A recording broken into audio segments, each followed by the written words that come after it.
Hello students, welcome to Indraprasth Law College, Greater Noida. I am Dr. Neelam Pandey. Students, in this video, we will study the movement of 1942 by Mahatma Gandhi. So let's start. In August 1942, Mahatma Gandhi launched the Quit India movement.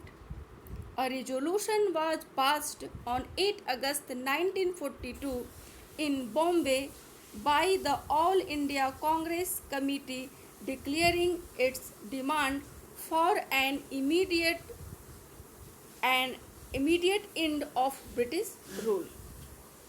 Students, अगस्त 1942 को महात्मा गांधी ने quit India movement यानी भारत छोड़ो आंदोलन को launch किया। कांग्रेस के बॉम्बे अधिवेशन में 8 अगस्त 1942 को ये प्रस्ताव पारित किया गया और ये डिमांड रखी गई कि ब्रिटिश गवर्नमेंट को तुरंत समाप्त किया जाए, यानी ब्रिटिशर्स को अब भारत छोड़ देना चाहिए। स्टूडेंट्स, ये वो समय है, द्वितीय विश्व युद्ध का ये समय है और इस दौर में ऐसा लग रहा था कि जापान भारत पर आक्रमण कर सकता है। चूँकि जापान का भारत के साथ कोई दुश्मनी थी नहीं, लेकिन चूँकि भारत ब्रिटेन का उपनिवेश है तो वो ब्रिटेन से बदला लेने के लिए भारत पर भी आक्रमण कर सकता है। इसलिए अब ब्रिटिश गवर्नमेंट को चाहिए कि वो भारत छोड़ दे। गांधी जी ने ये ऐलान किया कि अब भारत को उसके हाल पर छोड़कर अंग्रेजों को भारत छोड़ देना चाहिए। The Congress decided to organize mass struggles all over the country. Students, Congress ने ये डिसाइड किया कि ये एक बृहत आंदोलन होगा, ये एक जन आंदोलन होगा जिसे भारत हर पूरे भारतवर्ष में इसे छेड़ा जाएगा। Gandhi ji slogan of do or die inspired the entire nation. Every man, women and child began to dream of a free India.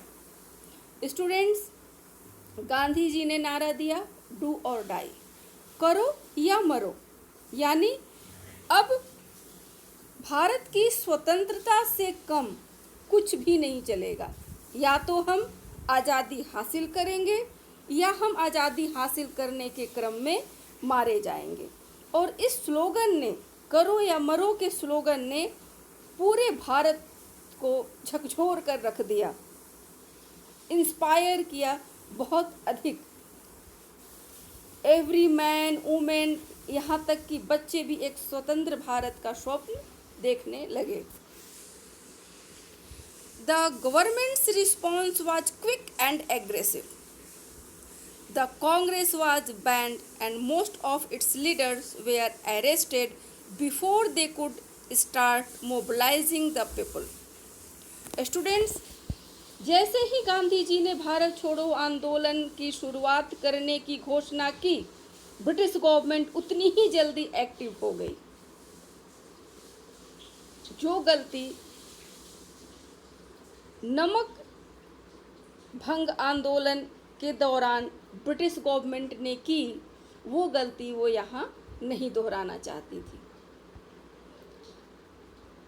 Congress को बैन कर दिया गया, अवैध घोषित कर दिया गया और उसके लीडर्स को अरेस्ट कर लिया गया, इससे पहले कि वो लोगों को संगठित कर पाते। The people however were unstoppable, फिर भी लोग रुके नहीं। There were strikes and demonstrations all over the country, हड़ताल और प्रदर्शनों का दौर पूरे भारतवर्ष में शुरू हो गया। The people attacked all symbols of British government such as railways stations, law courts and police stations। और जितने भी ब्रिटिश गवर्नमेंट के सिंबल्स थे, जैसे रेलवे स्टेशंस, कोर्ट, कचहरी, पुलिस स्टेशन, सब पर लोगों ने अटैक करना शुरू कर दिया। Railway lines were damaged and telegraph lines were cut. Railway लाइनों को डैमेज कर दिया गया, टेलीग्राफ लाइन्स काट दी गई। In some places people even set up independent governments. कुछ जगहों पर लोगों ने एक स्वतंत्र अंतरिम सरकार की भी स्थापना की, जैसे महाराष्ट्र है, मेदिनीपुर है और भी बहुत सी जगह हैं जहां लोगों ने इस दौरान एक स्वतंत्र अंतरिम सरकार की स्थापना की है। The British responded with terrible brutality. अब इन आंदोलनकारियों को, प्रदर्शनकारियों को क्रूरतापूर्वक ब्रिटिश गवर्नमेंट ने दबाना शुरू किया। The army was called out to assist the police. Police को असिस्ट करने के लिए आर्मी बुलाई गई। There were instances of lathi charge and firing on unarmed डिमॉन्स्ट्रेटर्स।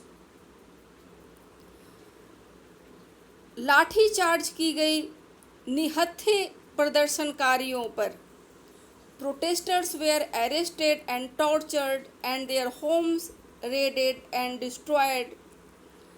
जो प्रदर्शनकारी थे उनको अरेस्ट किया जाने लगा, उनको टॉर्चर किया जाता था, उनके घरों की तलाशियां ली जाती थी, घरों को डिस्ट्रॉय कर दिया गया। By December 1942 over 60,000 people had been jailed. दिसंबर 1942 तक लगभग 60,000 लोगों को जेल हुआ। The Indians suffered greatly throughout the Second World War. There was a terrible famine in Bengal in 1943, in which over 30 lakh people died.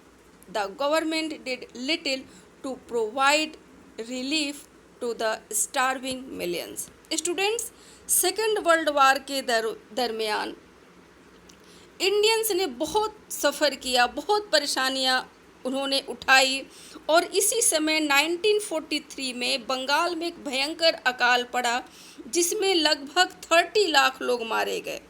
और government ने इस भयंकर अकाल में, इस त्रासदी में भी बहुत ही